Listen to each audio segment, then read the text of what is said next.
तो है दोस्तों, आज मैं सेकंड वीडियो लेके आया हूँ। यदि आपने मेरा पहला वीडियो नहीं देखा है तो उसका मैं लिंक डिस्क्रिप्शन में डाल दूंगा, उसको जरूर देखिएगा। और यदि आपको मेरा पढ़ाया हुआ पसंद आता है, समझ में आता है, तो चैनल को सब्सक्राइब कीजिए और वीडियो को लाइक कीजिए, अपने दोस्तों को जरूर शेयर कीजिए। ओके, तो चलिए स्टार्ट करते हैं। तो जैसे कि आप देख रहे हैं कि क्वेश्चन दिया हुआ है, ये क्वेश्चन को बहुत ही इजीली हम सॉल्व करेंगे, बस वीडियो का एंड तक बने रहिएगा। ठीक है, करना क्या है, सबसे पहले देखिए यहाँ पे ना सब में एक इसमें है तो इसमें 11 है, इसमें 111 है, इस तरह से। और इसमें 1/2 1/2 सब में है, यानी 1/2 कट्टो है, 1 2 3 4 टो है।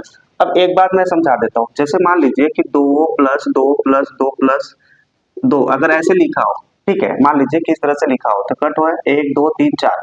तो 4 जगह लिखने से अच्छा था कि मैं इसको ऐसे लिख देता, तो आंसर 8 आएगा। अगर मैं इन सबको जोड़ूंगा तो भी आंसर 8 आएगा। ये बात तो आप समझ रहे होंगे कि 4 जगह लिखने से अच्छा है कि उसमें 4 का गुणा कर दो। इसी तरह से अब यहाँ पे देखिए, यहाँ पे देखिए, 1/2 4 जगह है, तो उसको क्या करेंगे, एक जगह लिख के 4 का गुणा कर देंगे, प्लस कर देंगे, यानी इसको इसके साथ जोड़ देंगे, इसको इसके साथ, इसको इसके साथ, और इनका हम क्या कर देंगे अलग से। कैसे होगा, ध्यान से देखिए, 1 + 11 + 111 प्लस, ठीक है, इस तरह से, फिर प्लस 4 4 गुणे 1/2। अब इसको अगर काटेंगे तो यहाँ पर कितना बचेगा, 2 बचेगा। अब इन सबको जोड़ देते हैं। तो इनको जोड़ना कैसे होता है, देखिए, जैसे मान लीजिए कि एक है, फिर मान लीजिए कि 4 ठो, 3 ठो, 2 ठो, 1 ठो। तो जोड़ते कैसे हैं, मान लीजिए कि इसमें 4 ठो है तो इसमें 4 ठो बना देंगे, इसमें भी 4 ठो बना देंगे, और इसमें भी 4 ठो। अब जोड़ देंगे तो 1 4 हो गया, 3 हो गया, 2 हो गया और 1 हो गया। यानी इन तीनों को चार जब जोड़ेंगे हम चारों को तो कितना आएगा आंसर, 1234। अब प्लस इधर कट गया तो क्या बचा है, 2, यानी आंसर कितना आ रहा है, 1236। ये हो गया आंसर, बहुत ही आसान है। आई होप आपको समझ में आया होगा। अब सेकेंड क्वेश्चन देखते हैं। सेकेंड क्वेश्चन है, तो सबसे पहले क्या होता है मैथ में कि पहले हम लोग क्वेश्चन को समझते हैं कि क्वेश्चन बोल क्या रहा है और करना क्या है। ठीक है, सबसे पहले आप अगर क्वेश्चन समझ जाएंगे तो सोल्यूशन आपको जरूर समझ में आएगा। तो सबसे पहले कोशिश कीजिएगा कि क्वेश्चन हम समझ सो। अगर क्वेश्चन समझ में नहीं आएगा तो फिर हल भी नहीं कर सकते ना, क्योंकि जो पूछा जा रहा है वो तो पता होना चाहिए कि क्या पूछा जा रहा है। तो सबसे पहले यहाँ पे देखिए, ये क्वेश्चन दिया हुआ है 3/5 के पावर 3 है, फिर 3/5 के पावर -6 है, और इसमें भी 3/5 है। तो ये बोल रहा है कि यदि इतना बराबर इतना हो तो x का मान क्या होगा। ठीक है, तो इसको कैसे सॉल्व करेंगे, तो एक घातांक का नियम होता है। नियम क्या होता है, सबसे पहले आप एक फार्मूला लिख लेते हैं। ठीक है, फार्मूला क्या है कि यदि a के पावर में n हो और गुणा हो और a के पावर में m हो, यानी यानी देखिए दोनों का बेस सेम है, यानी आधार दोनों का सेम है। तो आधार क्या है, यहाँ पे देखिए आधार क्या है, a। ठीक है, आधार क्या है, a, और पावर क्या है, इसका घात क्या है, घात क्या है, एक तो n है और दूसरा m है। यानी आधार सेम है लेकिन घात अलग अलग है। जब आधार सेम हो और घात एक ही हो या अलग हो, डजंट मैटर, उससे कोई फर्क नहीं पड़ता। हो सकता है कि m की जगह पर यहाँ भी n हो तो भी रूल काम करेगा, लेकिन ये दोनों सेम होना चाहिए, यानी आधार सेम होना चाहिए। तो जब आधार सेम हो और घात अलग अलग हो या एक ही हो और दोनों गुणा में हो, तो एक ठो आधार लिखने के बाद घातों को आपस में हम क्या करते हैं, जोड़ देते हैं। ये इसका क्या है, फॉर्मूला है। ठीक है, इसी फार्मूले से इसको हम सॉल्व करेंगे। ठीक है, अब देखिए, मान लीजिए अब इन दोनों में देखिए, दोनों इंटू में है, दोनों गुणा में है, लेकिन दोनों का जो आधार है वो 3/5 है, घात अलग अलग है। तो इसी फार्मूले में, यानी a की जगह पर हम क्या लिखेंगे, 3/5, और n + m, यानी n का मान इसमें कितना है 3 और m का मान कितना है -6। ठीक है, तो 3 + -6 बराबर में जो लिखा है उसको भी लिख देते हैं, 3/5 2x - 1। अब देखिए, अब इन दोनों को आपस में जोड़ घटा देते हैं। तो होता क्या है ना, जोड़ और घटाने का मतलब आप समझ लीजिए, तो हमेशा बड़ी संख्या में से छोटी संख्या घटती है, बड़ी संख्या में से छोटी संख्या घटती है। लेकिन आपको ध्यान देना है कि यदि बड़ी संख्या माइनस में है तो आंसर माइनस में आएगा, और बड़ी संख्या प्लस में है तो आंसर प्लस में। जैसे 2 में से 7 घटाएंगे तो 2 में से 7 तो घटेगा नहीं ना, इसलिए हम 7 में से 2 घटाएंगे तो कितना आया 5। अब बड़ी संख्या 7 है, माइनस में है तो आंसर माइनस में। इसी तरह से अगर 3 में से 5 घटाए तो 3 में से 5 तो नहीं घटेगा, इसलिए 5 में से 3 घटेगा तो कितना आएगा 2। और बड़ी संख्या 5 है जो कि माइनस में है तो आंसर आएगा माइनस में। इसी ट्रिक से अभी अब होगा, ठीक है, अब देखिए यहाँ पे देखिए, अगर इनको मैं प्लस माइनस का गुणा करूंगा तो क्या हो जाएगा, 3/5 और 3 - 6, क्योंकि प्लस गुणे माइनस, ध्यान से सुनिए, प्लस प्लस गुणे माइनस इक्वल टू माइनस होता है, ये चीज याद रखिएगा। ठीक है, ये हो गया। अब बराबर 3/5, इसको सेम लिख देते हैं। अब देखिए, अब 3 में से 6 तो घटेगा नहीं, 6 में से 3 घटेगा, तो 3/5, 6 में से 3 घटेगा, लेकिन बड़ी संख्या माइनस में है तो माइनस, बराबर 3/5 के पावर 2x - 1। अब देखिए दोनों का घात सेम हो गया, यानी दोनों का आधार सेम सेम है। और जब दोनों साइड का मान लो कि दो संख्याएं हैं और दोनों का आधार यानी ये जो आधार है ये सेम हो, तो घातें आपस में बराबर होती हैं। कब? जब ये दोनों आपस में बराबर में हो।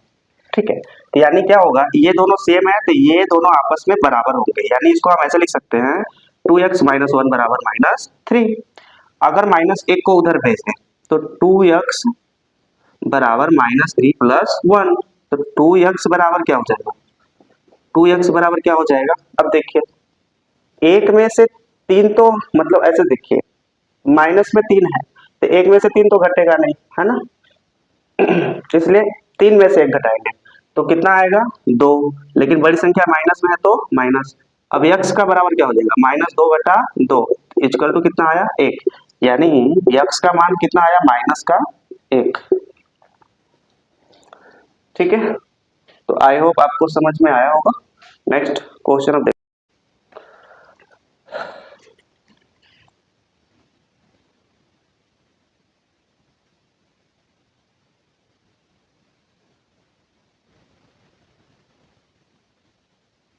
ठीक है, तो इसको ध्यान से सबसे पहले क्वेश्चन समझेंगे, इसके बाद सॉल्यूशन करेंगे। ठीक है, तो क्वेश्चन में बोला है कि यदि किसी भिन्न का अंश 12% बढ़ा दिया जाए एवं हर 2% घटा दिया जाए तो भिन्न का मान 6/7 हो जाता है, तो मूल्य भिन्न है।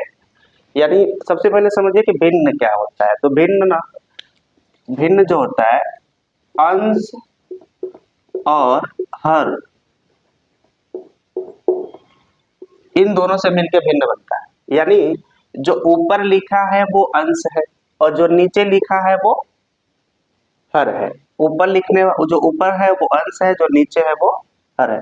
तो जो ये बोल रहा है कि मूल्य भिन्न क्या है भाई, इसमें से कौन सा मूल्य भिन्न होगा, हमको नहीं पता है। तो इसके लिए हम क्या मानेंगे, मान लेंगे कि माना अंश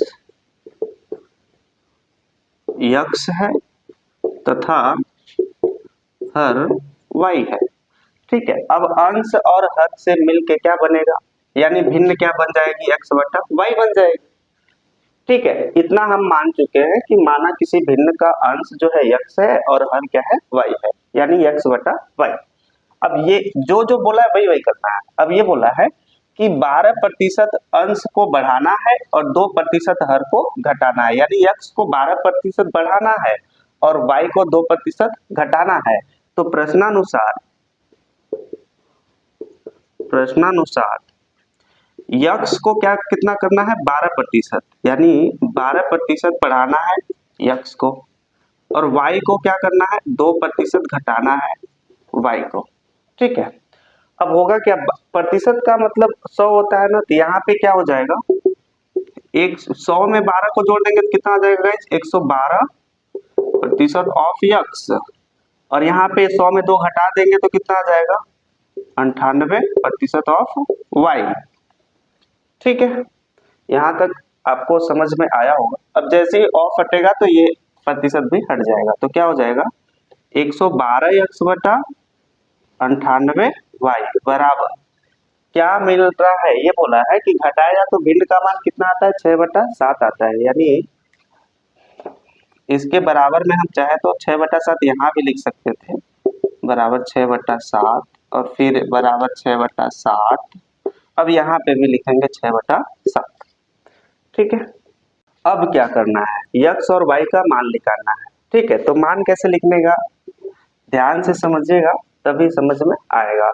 तो 112 अभी गुणा में है, बराबर के उधर जाएगा तो भाग में जाएगा, और ये जो भाग में है बराबर के उधर जाएगा तो गुणा में जाएगा। कुल मिला के ये है कि इन दोनों के यदि हम बराबर के उधर भेजेंगे तो 98 ऊपर हो जाएगा और 112 नीचे हो जाएगा। तो यक्स बटा वाई बराबर क्या हो जाएगा, 6/7 गुणे 98/112। ठीक है, अगर मैं 7 से इसको काटूंगा तो कितना आएगा, 7 से काटूंगा तो कितना आएगा, काट देते हैं। तो 7 एकम 7, 2 नीचे आएगा, 7 चौक 28 यानी 14। तो कितना आएगा, 14 आ गया। 2 से काटते हैं, ठीक है, इसको 2 से काटते हैं, इसको 2 से, तो 2 से काटेंगे तो यहाँ पे आ जाएगा 3, यानी 6 में 2 का भाग दिया तो 3 आ गया। 112 में 2 का भाग देंगे तो कितना आ जाएगा, 56। अब क्या लिखेंगे, यक्स बटा वाई बराबर, यहाँ पे क्या बचा है, 3 बचा है और ये 7 तो कट गया है तो 1 बचा है। ऊपर में कितना बचा है, 14, नीचे कितना बचा है, 56। ठीक है, इसको थोड़ा सा इधर कर लेते हैं, जगह नहीं दिख रहा। तो यक्स बटा वाई बराबर क्या हो जाएगा, यक्स बटा वाई बराबर, अब देखिए यहाँ से अगर मैं 14 से काट दूं इन दोनों को, 14 चौको कितना होता है, 56। तो नीचे कितना बचेगा, 4, और ऊपर क्या बचा, 1, यानी 3 का गुणा 1 में क्या हो जाएगा, 3, 1 का गुणा 4 में क्या हो जाएगा, 4। तो हमारा राइट आंसर कौन सा हुआ, बी नंबर। ठीक है, आई होप आपको समझ में आया होगा। कहीं भी डाउट हो तो कमेंट्स में आप पूछ सकते हैं।